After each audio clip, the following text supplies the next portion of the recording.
Bonjour à tous. Le pape François en Corse le 15 décembre, les JMJ diocésaines en France et l'ouverture du Jubilé Sainte-Anne en Bretagne. C'est aujourd'hui dans SIC la sélection de l'Info catholique. C'est officiel depuis samedi midi. Le bureau de presse du Saint-Siège a officialisé la visite du pape en Corse le dimanche 15 décembre prochain.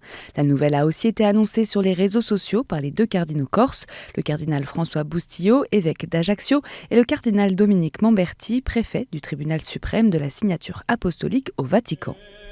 Il s'agit d'un événement historique.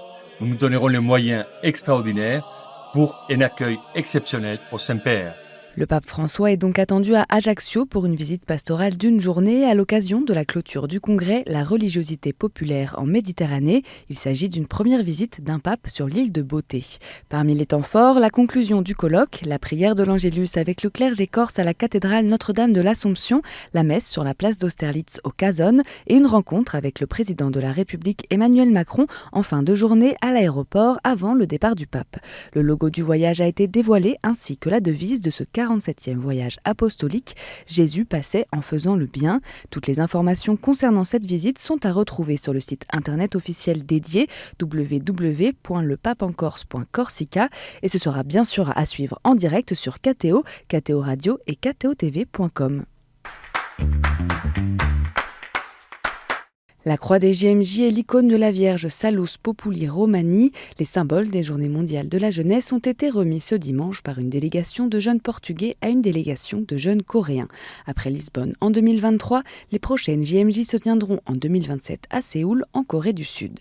Cette passation a eu lieu à l'issue de la messe de la solennité du Christ roi, présidée par le pape François à la basilique Saint-Pierre de Rome. La croix des JMJ est le plus ancien symbole des JMJ.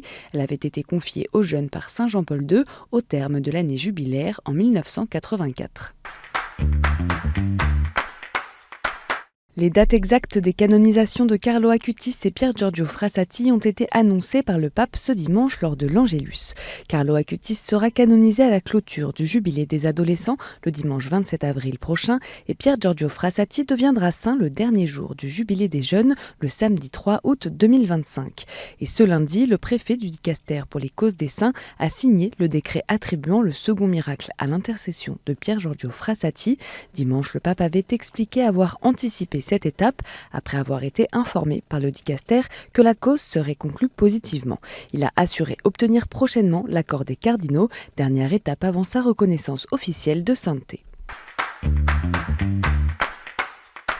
Ce week-end, à l'occasion de la fête du Christ roi, plusieurs diocèses de France ont organisé leur journée mondiale de la jeunesse locale, appelée JMJ diocésaine. Le thème de cette année, ceux qui espèrent dans le Seigneur marchent sans se fatiguer.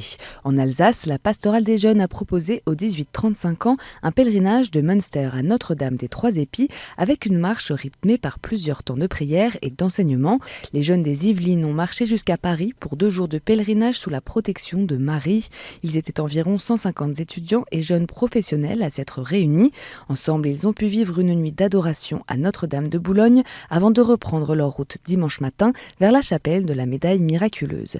Et sous le soleil de l'océan Indien, les jeunes réunionnais se sont retrouvés lors d'une messe présidée par Monseigneur Pascal Chanteng avant de célébrer leur foi en chantant et dansant lors d'une soirée de louanges samedi soir.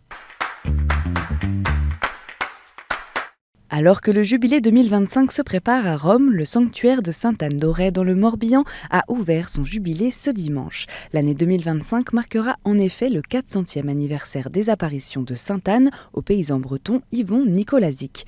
À cette occasion, Monseigneur Raymond Santaine, évêque de Vannes, a ouvert la porte jubilaire et inauguré le chemin jubilaire proposé par le sanctuaire. Ce jubilé sera clôturé fin juillet prochain lors du Grand Pardon de Sainte-Anne. Pourquoi allons-nous travailler ? Cette question a animé tout le week-end la 98e rencontre des Semaines sociales de France qui ont été accueillies à l'Institut catholique de Paris. Pendant ces 2 jours, les participants ont réfléchi à plusieurs thèmes à la lumière de la pensée sociale chrétienne, comme vers une écologie du travail ou encore le travail dans la Bible. À l'issue de la rencontre, Jean-Marc Sauvé a remis la Légion d'honneur à Isabelle de Gomin, présidente des SSF. Ce lundi, l'Osservatore Romano annonce la mort du cardinal Ayuso Guixo, préfet du dicaster pour le dialogue interreligieux depuis 2019. Il avait 72 ans. Né en Espagne, le missionnaire combonien a été créé cardinal par le pape François en 2019. Spécialiste de l'islam, il a accompagné le pape dans plusieurs voyages. Le Collège des cardinaux compte désormais 120 cardinaux électeurs. Un nouveau consistoire aura lieu le 7 décembre prochain qui devrait ainsi porter le nombre des cardinaux électeurs à 140. Et en bref, jeudi 21 novembre, Monseigneur Krikor Khachatrian, nouvel évêque arménien apostolique pour le diocèse de France, a célébré sa première divine liturgie. Plusieurs représentants des différentes églises de France étaient présents pour assister à cette célébration, catholiques, protestants ou encore orthodoxes. Le nouveau primat, ordonné évêque début novembre, a prié pour la justice, rappelant qu'il ne peut y avoir de paix sans justice. Ce week-end, la ville de Saint-Dié-des-Vosges a célébré les 80 ans de sa libération. Pour marquer cette date particulière, la messe de dimanche a été célébrée dans la cathédrale par Monseigneur Celestino Migliore, nonce apostolique en France. La fraternité franco-allemande a été soulignée lors de cette messe, animée par un chœur de chanteurs venus des deux pays. Tradition annuelle depuis 1934, la foire aux santons s'est ouverte ce dimanche à Aix-en-Provence. Elle a été inaugurée lors d'une messe provençale célébrée par l'archevêque d'Aix et Arles en l'église Saint-Jean-Baptiste du Faubourg. Après la messe, Monseigneur Christian Delarbre a ensuite béni la foire. C'était SIC, la sélection de l'Info catholique.